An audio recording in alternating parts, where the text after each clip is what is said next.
What's up, everyone? Welcome into DodgerHeads presented by DodgerBlue.com. My name is Jeff Spiegel, joined once again by Justin Lorber, aka Future Dodgers, here to break down the results of the 2024 Major League Baseball Draft. It is officially in the books. Justin, 18 selections for the Dodgers. They had 8 hitters, 10 pitchers, 4 high school kids, 14 college kids. Give me your just overall reaction to what we saw over the last 3 days from the Dodgers. Well, I know this is a conversation that you and I had on a different recorded show, which I don't know if it'll be posted by the time this goes out, about the Dodgers' ability to develop hitters, whether it is overrated, whether it's accurately rated. This is a really good testing balloon for that because at the top, you've got 2 prep hitters as your first 2 picks, Kellen Lindsey and Chase Harlan. Lindsey hit over power, elite speed type, middle of the field defensively. Chase Harlan, power hitting corner infielder. So 2, kind of really different archetypes there. You've also got a couple more pretty notable like prep and junior college players in the rest of the draft. So if you want to see if they can develop hitters, or if you're skeptical about the organization's ability to develop hitters, or if you're not skeptical and you want to prove your case, this is a pretty good class to take a look at maybe, 2, 3, 4, 5 years down the line and see what happened. Yeah, I think it's a great point. 2 high school hitters, super raw, super young at the top. If both of those guys do sign and get into the organization, to your point, can they develop those guys not just into eventual major leaguers, because that might be 5, even 6 years away, but guys that are just legitimate prospects in the system. One thing as I look at this, Justin, I mentioned 8 hitters, 10 pitchers, 4 high school kids, 14 college kids, no high school pitchers. All 4 high school players were hitters. I was trying to go back over the last few years to see if there's kind of a trend as far as how the Dodgers do this pitcher hitter mix, college, high school mix. Feels like it's all over the place. Last year, 14 pitchers, 8 hitters, 16 college, 6 high schoolers. The year before that was the opposite, 15 hitters and 4 pitchers. The year before that was the opposite of that, 17 pitchers, 2 hitters. Like, do you see any trends in what the Dodgers are doing as far as, even you mentioned the top 2 guys are both high school hitters, but they couldn't be more different high school hitters? No, I think from like a holistic draft view, not necessarily. I think it's generally going to be best player available. There was a little bit of the weird post-COVID year going on when they took all but 2 hitters. They only signed one of them in the 2021 class. That was really pitcher heavy. COVID and the pandemic break had a lot to do with that. But no, I think, and this is true for not just the Dodgers, but it's going to be best player available. There are, I think, certain teams that, maybe develop hitters better than they do pitchers, or vice versa, where at the top of the draft, you might see them go after a particular demographic because they're better with that than the other. If they're really good at developing pitchers, you might be more likely to go after a high school pitcher who needs more development than a high school hitter. With the Dodgers, they've developed both in the past, and I don't sense like a real true preference for one kind of demographic over the other. We're going to get into individual players here in a moment, and you and I are recording this literally minutes after the 20th round has concluded. Big picture, like, do you view this as a draft that you like? Is this a draft that you're not that impressed by and kind of disappointed in? Obviously, there's so much projecting that goes on to a major league draft class in particular, but on the whole, what are your initial thoughts on this group? Yeah, so this, I think, in terms of like immediate impact into the system, might be fairly light because you have no 2nd round pick, you have no 5th round pick, you have the 2nd smallest bonus pool in the draft. Yeah. So the both amount of talent and the kinds of talent you're able to bring in is going to be a little bit lesser than some previous classes. I think the parallel for me is the 2021 class, when they also didn't have a 2nd round pick. They also went 2 prep players at the top of the draft in the 1st and 3rd rounds, 2 prep pitchers. Now, the interesting thing I'll say about that is, at the time, I think whenever we were doing the recaps after the draft, I said, look, this is going to be a class determined by what did they get out of their 2 prep pitchers, Maddox Bruns and Peter Hubeck. And now 3 years later, Emmett Sheehan has made his major league debut. Nick Nestriti and Jordan Leisure both traded with the White Sox last year in the Lance Lynn, Joe Kelly trade, both of them have made their major league debuts. None of those guys are Maddox Bruns or Peter Hubeck. Those are still two high school arms at high A, still with a little bit of a ways to go. So I would say, this class is going to be determined by what you get out of Kellen Lindsay and Chase Harlan, your top two picks, the high school hitters. But 3 years from now, maybe Brooks Auger is in the major league bullpen and one of these other guys is making a major league impact as well. Yeah, it is funny. You mentioned the Dodgers, because of signing Ohtani, no second-round pick, no fifth-round pick. So when you're looking at like impact selections that the Dodgers had, they had two, maybe three, if you want to count that the fourth-round pick, near the top of the draft. But to your point, the first two picks were both high school guys. So these are guys that are 4 or 5 years away from the major leagues, most likely. And so it's going to be a draft that's going to be more of a slow burn than a quick riser. You mentioned Kellen Lindsay. You and I did a video earlier this week talking about him after the Dodgers selected him in the first round. Part of that conversation was, hey, it sounds like they're going to be able to sign him potentially for a little bit of underslot money, which then leads into, before we can really evaluate the Kellen Lindsay pick, we have to see where maybe that money might get spent down the road. At the time, individually, the player, given the people available, etc., you seemed like lukewarm, I guess, would maybe be an accurate way to describe your feelings on Lindsay. Now that you saw how the next 3 or 4 picks after Lindsay played out, any change in your feeling about that selection?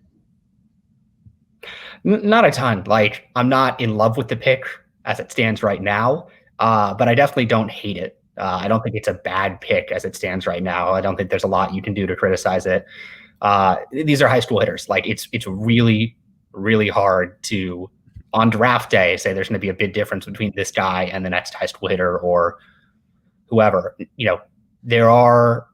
I'm interested to see, especially on day 3, when they took a few different junior college and high school players who maybe they're backup picks, maybe they do get an overslot deal on day 3. I'm interested to see where that money flows to there. But I think a lot of that is probably going to Chase Harlan, the next pick. Okay, well, let's talk about him. Let's look big picture at the draft. Here are the draft results. First 10 rounds. Again, only 8 picks that the Dodgers made in the first 10 rounds. Kellen Lindsay, the shortstop, high school shortstop. Chase Harlan, the high school third baseman. Then you had Jacob Wright, a pitcher out of Cal Poly. Brooks Auger, a pitcher out of Mississippi State. Elijah Hainline, shortstop from Oregon State. Brennan Tunink, high school outfielder. Cole Myers, outfielder out of Troy. And then Seamus Barrett, a pitcher out of Loyola Marymount. We won't go individually every single one of these guys, but maybe talk a little bit about Harlan and then anybody else on this list that jumps out at you. Yeah, so Lindsay, middle of the field. We talked about him as a high school quarterback, dual threat quarterback, elite speed, hit overpower, but, you're hoping both tools develop, but especially, looking for a little bit more offensive impact down the line. Chase Harlan is the near opposite. He is a 6'5" third baseman with a ton of power, huge exit velocities. I think pretty sure he had either like the second or third highest exit velocity put up by a high schooler at the MLB Draft Combine recently. So, complete opposite end of the spectrum as far as what type of position player this is. I think it's a really interesting pick. Definitely a fun one because, there aren't many guys coming out of high school like this with this kind of power. Yeah. Besides Harlan, who, again, could be a guy that benefits if Kellen Lindsay is, in fact, an underslot or even just at slot draft selection at number 1. Harlan's a guy that, based on draft Twitter, felt like there were some people that were pretty big fans of his and felt like that was a decent value there in the 3rd round. Going from the 4th through the 10th, 1 or 2 other names here that maybe you like or jump out at you? Yeah, so Jacob Wright, the 4th rounder, kind of a shorter lefty, around 6 foot. The plus slider is kind of the selling point there. More of an east-west guy than a north-south guy. From what I've seen with the fastball data, I think he'll probably shift to a sinker more, become more of a true sinker slider guy. With the slider, they'll have him start for now, but I think you can definitely see a future of him being like a lefty reliever with that type of out pitch in the future if starting doesn't work out. Brooks Auger out of Mississippi State was one of my targets for day 3 of the draft. No issue with him on day 2. He's a senior, so he should save some money there. I expect he'll get rolled out as a starter as well. Sleeper pick that I like is Brendan Tunink. think I might be pronouncing that right. He's a Notre Dame commit from Illinois. Very similar vibes to Jaron Elkins, their 8th round pick in last year's draft. Also a high school outfielder. I talked about him on the broadcast as, not super heavily scouted, so might be somewhat of a sleeper there. So I'm interested to see if he signs. I assume he will, just based on being drafted in the 8th round. Rounds 1 through 3, if anyone doesn't sign, you get a comp pick the next year. But 4 through 10 and beyond, no comp pick if a player doesn't sign. So especially considering they'd lose that draft slot pool value if one of their guys 4 through 10 didn't sign. Now, that's the one slight difference between 4 through 10 and rounds 11 through 20. I'd expect all the guys 4 through 10 to sign. Okay. Let's go on to rounds 11 through 20, 10 picks here, picking every 30 picks for the Dodgers. I won't go through and read all of these, but they're up on the screen if you're watching us on YouTube. A lot of pitchers, 7 of the 10 picks in the 11 through 20 range were all pitchers, including 11, 12, 13, and 14. You mentioned the mix. There's some high school guys, junior college guys. Shout out to the University of Oregon having a guy getting picked by the Dodgers here. What names jump out to you positively, negatively, for any reason whatsoever? So toward the end of the draft, Isaac Aon, Hunter Elliott, both guys who've missed basically all of the last 2 years. Aon has missed all of 2023 and 2024. Elliott had 2 games, I think 6 innings in 2023, and then missed all of 2024, both with elbow issues. But they were both considered one of their team's best starting pitchers. So despite the fact that they haven't pitched a ton, definitely some upside there as guys who, if they had been healthy that whole time, could have gone a lot higher. If Aon, I was looking him up, obviously the University of Oregon guy. It's hilarious. He was the 585th pick last year. He moves up to 550th. Hasn't thrown a pitch. Obviously it's 35 picks, whatever, but it's just hilarious to me that a guy who hasn't thrown a pitch in 2 years gets drafted here. And for both those guys to be as highly regarded as they, were, seems like an interesting spot to take them in the 18th and 20th. If the guy turned down basically being a 19th round pick last year, is his mind going to change and being an 18th rounder this year? Just interesting to me. Yeah, well, the difference with Aon is he was healthy in the winter. So he was throwing pitches then, and he got re-injured. So he hasn't been out that whole time. I think Elliott might be the other case where he has been building back up. Not 100% sure on the specifics on those two. Aon is also a year older than he was last year, and a year ahead of Elliott. Aon's a senior. Elliott is a junior. So a little bit of difference there. Aon, I think, is more likely to sign because he's a senior, and because if he went back to school, he'd be 23 in next year's draft. Probably wouldn't go too much higher than he would this year. Got it. And even if he did, 23-year-olds just don't have a ton of leverage in the draft for signing bonuses.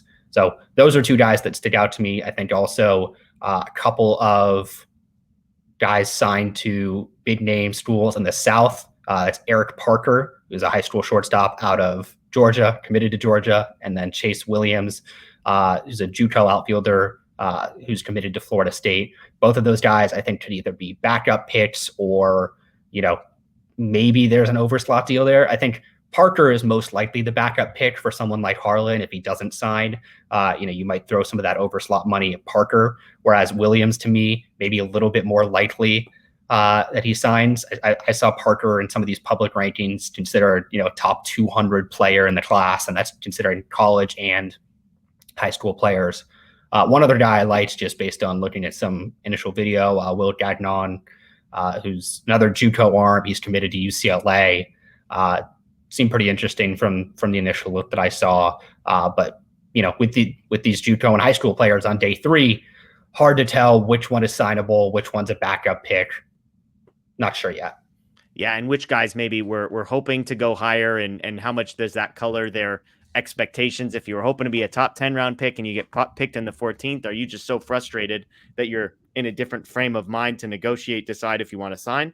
On the flip side, I imagine, and you correct me if I'm wrong here, but I imagine maybe referencing our conversation earlier, maybe more specifically if you're a pitcher, but do you think the Dodgers have a better chance at maybe signing some of these pitching prospects because they know they might be costing themselves, $100,000, a couple $100,000 if they were to go back and get drafted again next year, but possibly to an organization with a far worst track record of developing pitchers? Like, do you think that's a real thing that plays into the decisions these guys, specifically in 11 through 20, might be making?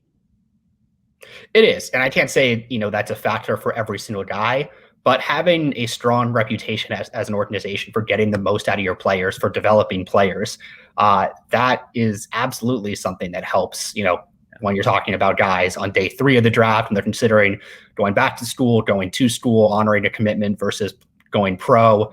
The same thing with undrafted free agents, where they're going to sign if they have multiple offers, and if they're the same amount of money, if they're slightly different amounts of money, the organizational fit and the organization's ability to develop the type of player that the prospect wants to be absolutely plays a role. Yeah, I remember talking to some of the guys at AAA, and Andre Lipsius was one of them. He gets traded to the Dodgers, DFA'd. He's a free agent. He re-signs with the Dodgers, and I was kind of like, almost like, why would you do that? Like, why would you stay at an organization that is loaded at the major league level, that is probably one of the hardest to crack into the major league roster? Like, why? And he's like, and this was echoed by a bunch of guys, because I know that if I play here and I get developed as best as possible and I go out and perform, then opportunities will come. And it might not be in Los Angeles long term, but if I get developed and perform, then things will work out for me. And so I imagine he's not alone in that. And I imagine that some of these families, and obviously there's a whole bigger conversation here about who can afford to make those decisions and who can't. But if, you've got the ability to make a long-term bet on yourself and say, I'm going to give up some money now by taking an offer from the Dodgers versus a year from now having the risk.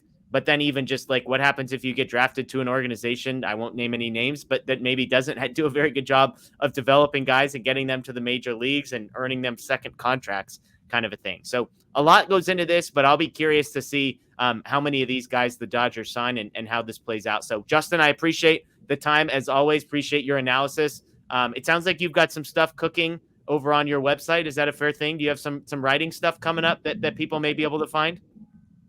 Yeah, midseason rankings are in progress, so those will probably be held off until the trade deadline, but those will have new draftees in there, as well as, who knows, maybe they'll sell and we'll get some new prospects. There you go. There you go. So check that out, futuredodgers.com, as always, on social media at Future Dodgers. Justin, thank you for your time. As always, thank you to everybody who's joined us and watched this show. Please subscribe, ring the notification bell, check out DodgerBlue.com for all sorts of draft coverage as well. That is Justin. I am Jeff. Enjoy the rest of your day, everybody. As always, go Dodgers.